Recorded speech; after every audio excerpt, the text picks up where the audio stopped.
together.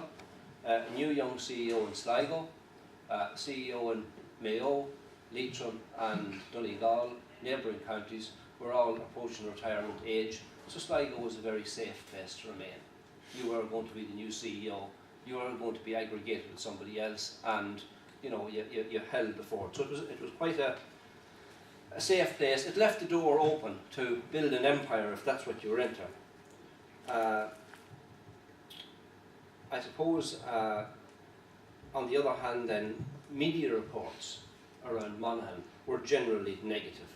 It was, the proximity to the border, the impact of the Troubles, you had the Monaghan bombings, you had smuggling, you had all of these buzzwords you hear on television frequently, which tend to downplay the county if you don't know the county and if you haven't worked along the border and you haven't had the experience of the actual people on a day-to-day basis. So people in faraway places like Meath would perceive Monaghan to be very different to what it actually is. And that's something people don't always realise or know. In addition, Monaghan had been stripped of many of its facilities. So why would you want to go there? Post-mortem facilities, for example, they had been moved out of the region to Navan. Monaghan and Castleblaney lost their army barracks. The weather station even closed down in Clones, it went to Cavan. Hospital services in the town had been eroded considerably. Monaghan Hospital now considered a step-down facility or a day procedure facility. Efforts have been made to reduce the number of beds even in St Mary's Geriatric Hospital in Castleblaney. Court service in Clones and formerly in Castleblaney, they have come under threat. So while all of this was going on, I suppose then a question arose about the Department Office of Agriculture in Ballabay and what would happen there. And even at the height of the Celtic Tiger, Monaghan didn't do well. Very few jobs were promised through McCreevy's decentralisation scheme to the county. Rationalisation of services hadn't been kind, and the question was that because of politics? Was it because of the people? Was it the location? Was it the border? Or was it just perception? There is a likelihood at the minute that St Enoch's Park in Clones may lose its premier provincial status to Casement Park in Belfast, thus depriving local business people of very good business. The economy of Clones was hampered more by the 30-year troubles in Northern Ireland than any economy anywhere else. That deprived local business people. There was a time you couldn't buy petrol in the town. And people outside mightn't necessarily know that. Tourism, for example, emphasising what could be done around lakes, fishing, hasn't really been fully exploited to the extent that it could be. We have Hope Castle, we have Knockmucknoe, fabulous facilities, but troubled in many ways from various issues that arose. About 30 years ago, if you look back, Cavan, Monaghan and Letterkenny were all about the same size. They had all about the same facilities. So they were very comparable in size. Investment and outside economic support resulted in Cavan and Letterkenny forging ahead, and Monaghan got left behind, whether by accident or design, but that's really how it seemed to me. There was a golden era of success in Cavan, I think. There was connectivity to the cabinet table. You had Minister Smith in full flight operating away, and Cavan getting a lot of the spoils, as it were. So that was all going on. During that period, Monaghan business people proved to be very resourceful. The absence of significant inward investment there, for example, from multinational companies, poultry, mushroom and furniture flourished for many years as local establishment got in on indigenous business and developed and made life for themselves and got on with it. So the small businesses did flourish and did provide employment. Employment was created by locals for locals. Manufacturing industries nationwide have suffered immensely and have been replaced by high technology industries, but Monaghan didn't get that spin-off from that. The local people here, they are different, you know. And when you come into the outside, you see, you know, how we do things around here. Just the idea of a blow-in coming in from somewhere else. And there are examples there. For example, how do our public bodies, local authority, VEC, how do they behave? Things like who gets invited to special functions, official openings, things like that. All of these things, if you have a minister coming into a county, sends out a message, sends out a vibe, and people go away with an impression of the place. So very important how we as public servants behave, both local authority, county council, HSE, whatever the case might be.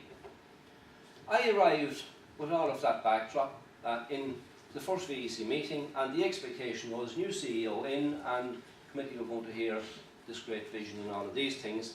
And that didn't happen, because at the very first meeting I didn't really speak. I asked the councillors and the committee what it was that they wanted to achieve, what was their view on the county. So I wanted to find out what they were thinking. And we did that, and the Northern Standard reported everything they had said. And literally every single thing that has been said by the locally elected representatives in Monaghan in 2007 has been delivered today. There was not one thing that the people of Monaghan wanted from the VEC in 2007 that they haven't got today, no matter where you look. Every wish each committee member had came true. Is that full? Back to here? There is. So everything had. So getting to know the CEO was a difficult enough place for the local community, for the committee, because he was very different. He was going to do things different, and he was going to do his things his way, and wasn't going to be told what to do by anybody. And that was simply the type of approach. And the approach was one of tell things as they are and stay positive in dealing with people. Tell the good ones they're good and they'll be brilliant, and tell the ones that are mediocre they're good and they will be good. And you have to believe there's more good people and more positive people out there than there is bad people. And if you apply that tactic, you'll find people will respond and they'll pay you back in bucketfuls. So there was no speech at the first meeting. It was a case of tell me your priorities and we'll deal with that then. So how was this person going to emerge as CEO and do business? Visits and delegations.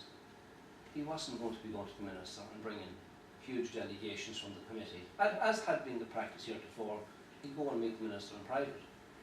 And when he met the minister, he probably wouldn't have a local TD with him. He'd go on his own. He'd go up to the door, he'd go in, he'd do his business, get in and get out, and that's a better forum for doing business. It works that way.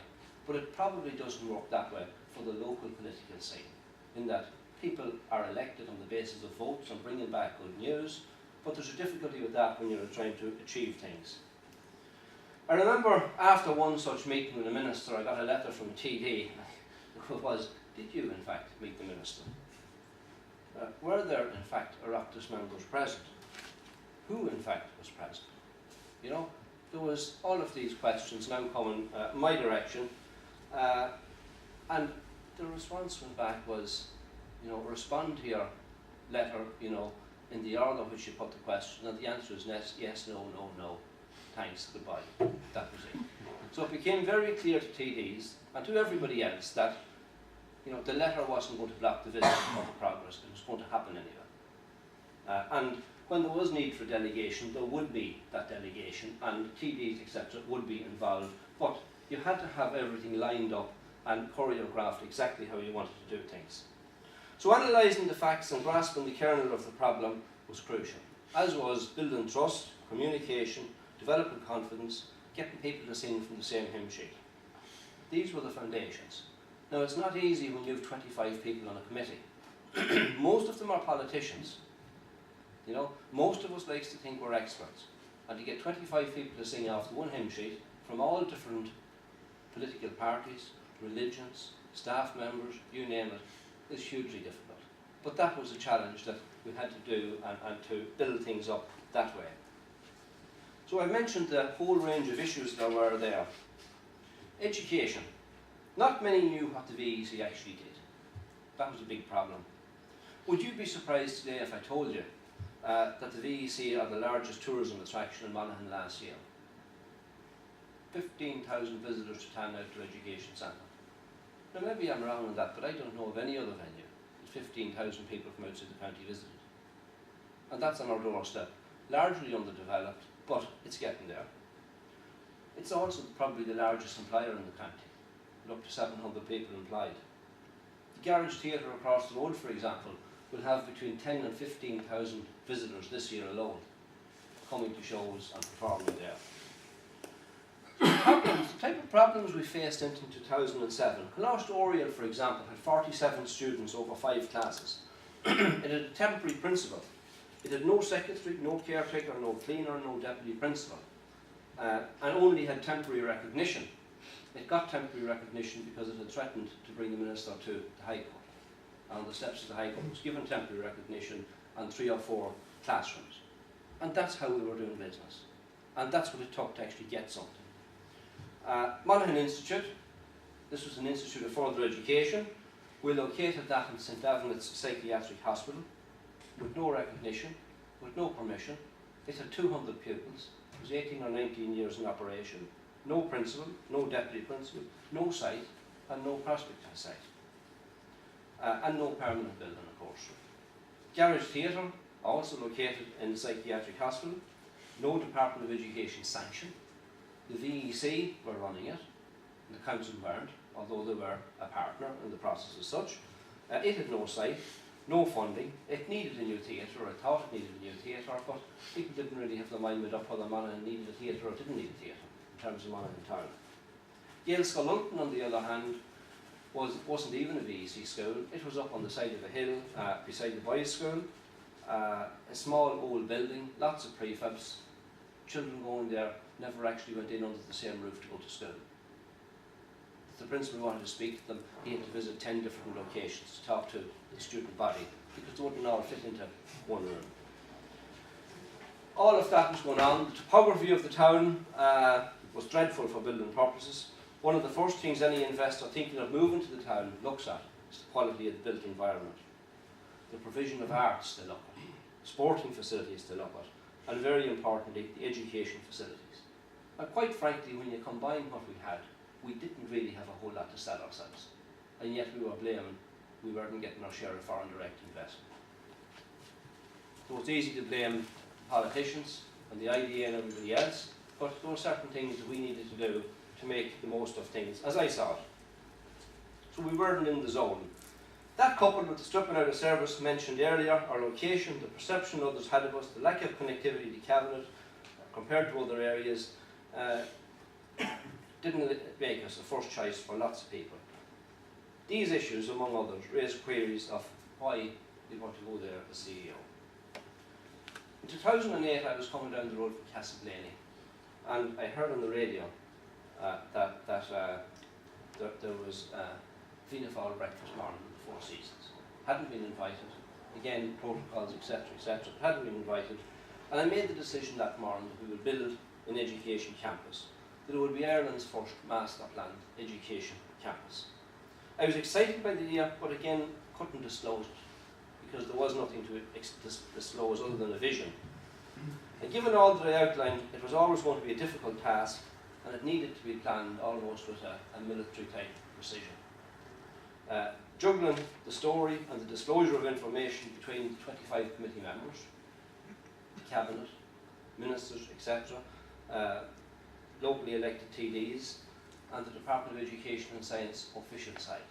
Because the officials don't like any engagement with politicians by officials, and vice versa.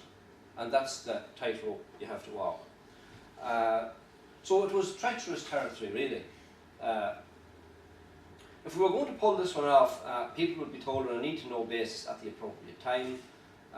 One person speaking from the committee out of place could jeopardise the project. That's how delicate things were.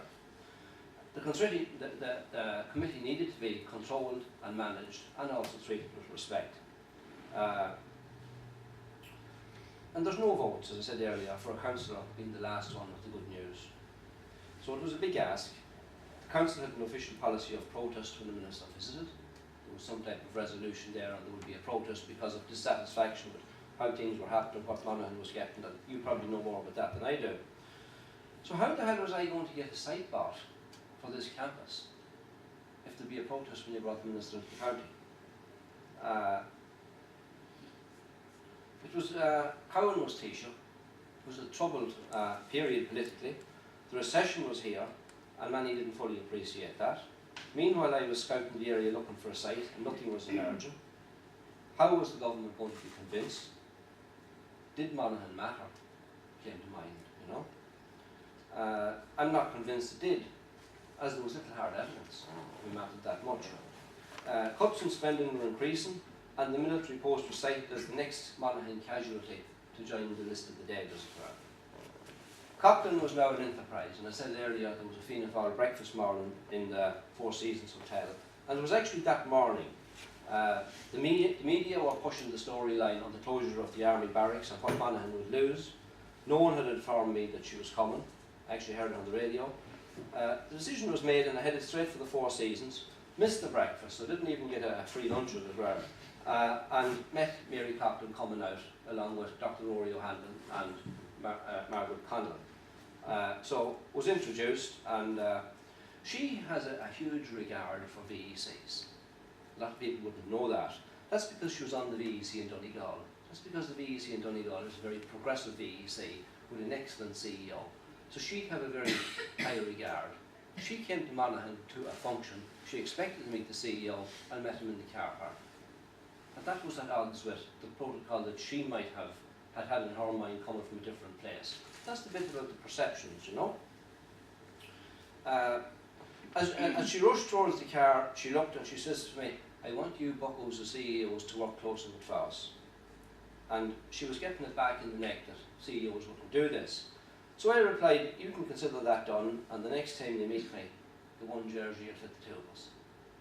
And she was quite taken aback by that reaction, the fact that people were going to cooperate and actually make this thing with Foss work.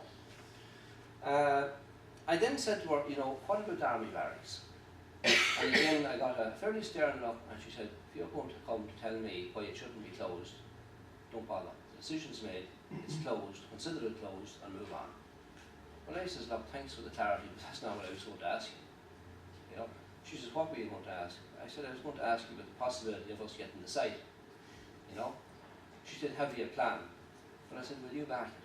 There's not much point in me showing you a plan if you're not going to back it." She said, "I'll back it if it's good enough." Margaret Conlon and Dr. Rory O'Hanlon were there and witnessed the whole thing.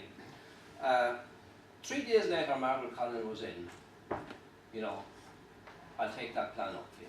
And Margaret became the link person, moving information back and forth between myself and Copland, and did a very, very good job for Monaghan during that era. Set up all sorts of meetings, facilitated, allowed you to go and meet the various peoples on your own, and didn't feel had to be at the meeting, etc., etc. So what was the vision that we were presenting, given the backdrop to Monaghan? And the vision, we had actually digital images there, and I'll just show you what it was that we were trying to create against the backdrop of. So that was the further education building. It just takes about a minute to run through. Next up would be the sports hall with 2 fitness centres. Next up is the new Coláiste Oriel. That's the school that is for 47 pupils effectively. That was the primary school. Playground on the roof, you can see the fencing around, but playground on the roof. Put in the roundabout down on the road, and then you'll go in now, sort of digital images will go in around the back of the site, and you'll see the idea of the theatre rising up in the background. So we'll just let it run through. And that was the vision that you were trying to sell. And that was a small part of the overall development that we felt we needed to do in the county in terms of where we needed to go. This is the theatre there.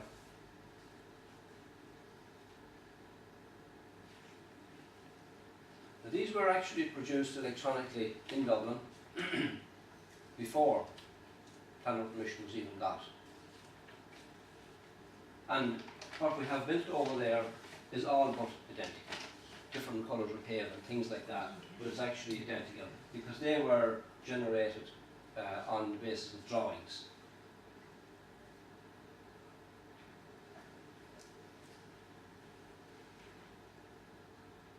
Now, it was a hard sell to sell that to anybody at the cabinet table, given what I've just said about perceptions of Monaghan, what we had been in the habit of losing stuff, not getting stuff, and how is all this going to be achieved?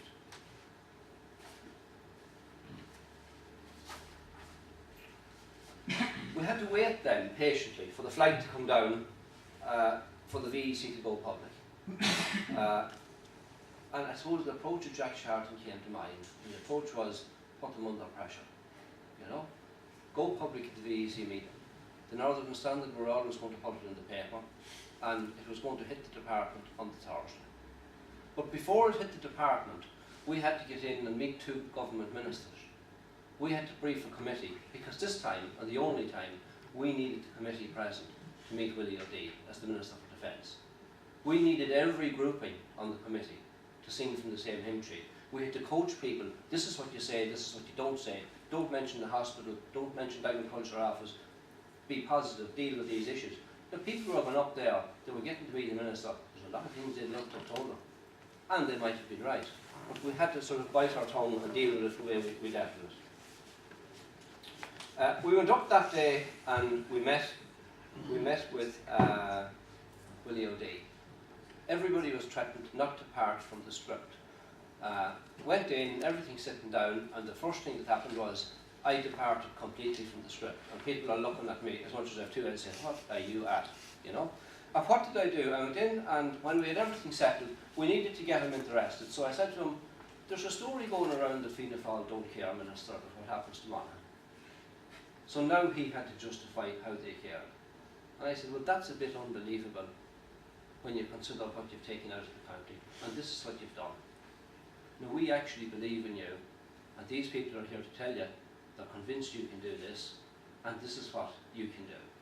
And this puts this notion of the government don't care to bed in Monaghan. And we presented it. He got up from the table, he said it was one of the finest delegations he'd ever met, and he'd support the project. It was a black and white decision. We had the TDs at that meeting, all of them. We had Francie O'Brien there, we had the committee members. So there was about 12, 14 of us met with the Minister, and everybody put their shoulder to the wheel, everybody signed from the same hymn sheet, and we got the result. He was convinced. Okay? Next I had to get to Bat O'Keefe, Minister for Education at the time. Following that meeting with Bat O'Keefe, I had to get to the officials in the department. The first question, the principal officer in the department said, don't tell me you have gone political on this one, or gone public. I said, we're not going to tell you that. He didn't want to hear it, there was no point in us telling him. Got him to look at the drawings, produced the lot, and that was probably the month of March or April in 2009. By the 30th of November 2009, we had a government decision, a cabinet decision, that the VEC would be given permission to buy the army barracks. The big risk was they'd want to use it in that condition, and we weren't going to do that. I remember Declan Nelson at the time said, I'm very interested to know how you're going to treat the fenestration of these buildings. And I said, Declan, that'll happen over about 3 days with a HIMAC. And he couldn't believe it, because Declan had in his mind that because of how Monaghan had been treated, because of funding, because of the crisis, you know, you'd be repaired and then you'd be doing it up. And that's what happened. Literally everything got knocked very, very quickly. And it was a complete new project.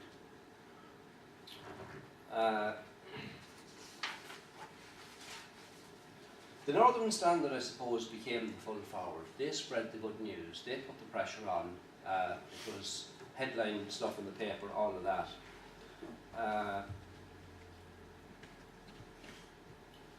It was in then to Johnny Keenan, get the site finalised, get valuations done, and Johnny Keenan, very experienced solicitor there in Monaghan, I'd say he thought we were stark, raving mad. We knew if we got the site, we'd be left hanging. And in being left hanging there, the difficulty was that nothing might happen. So we went for a devolved pilot project. The department had never given a devolved pilot project before, and they hadn't given this one, because the Taoiseach was convinced to do it.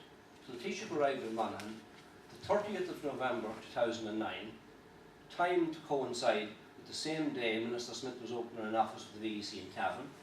Cavan were bidden to be the headquarters of the VEC. They were opening a new office. No one knew anything. Cowan walks in and an education campus is announced for Monaghan.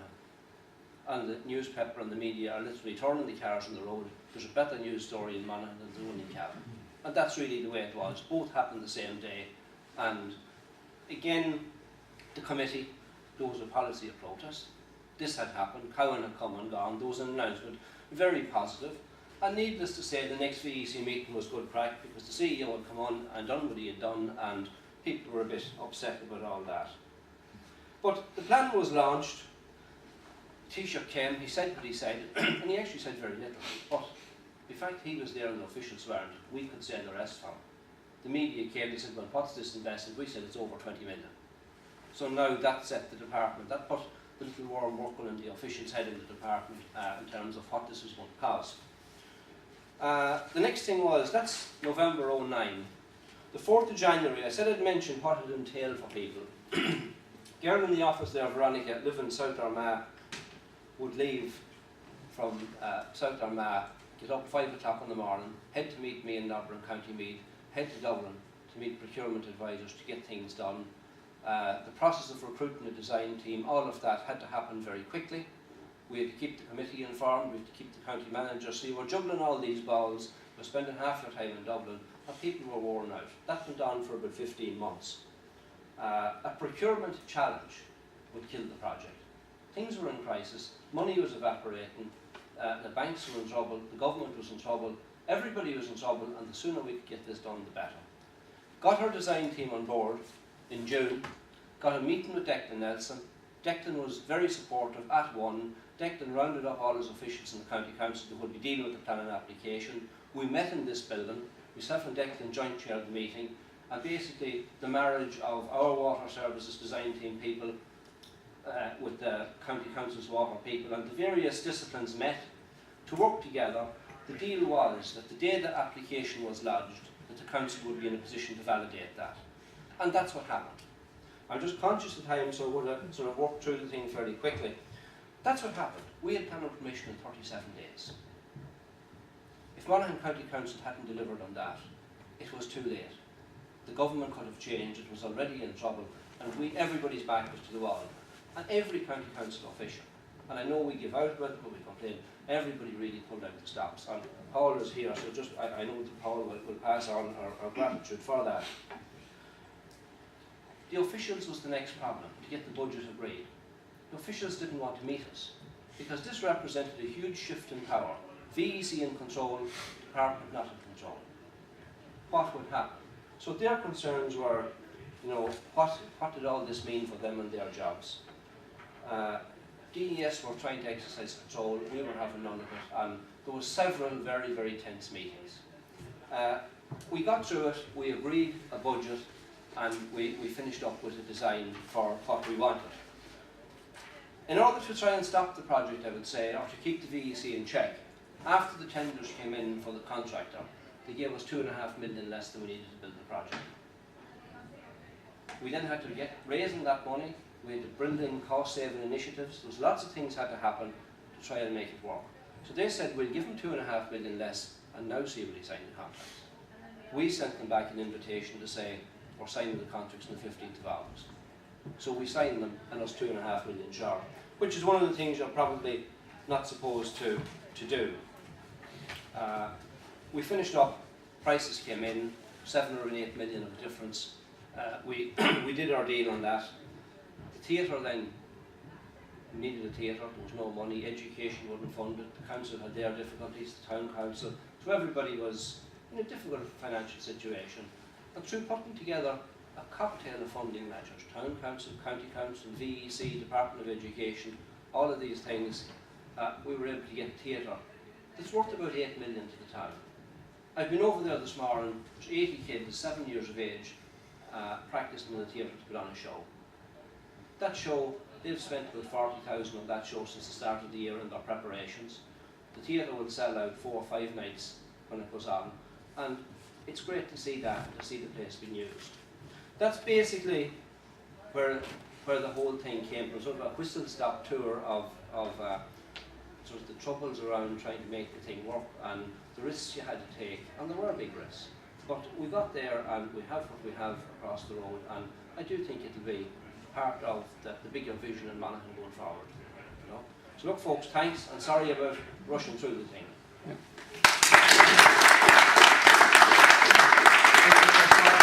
I don't think we're going to have time to take questions.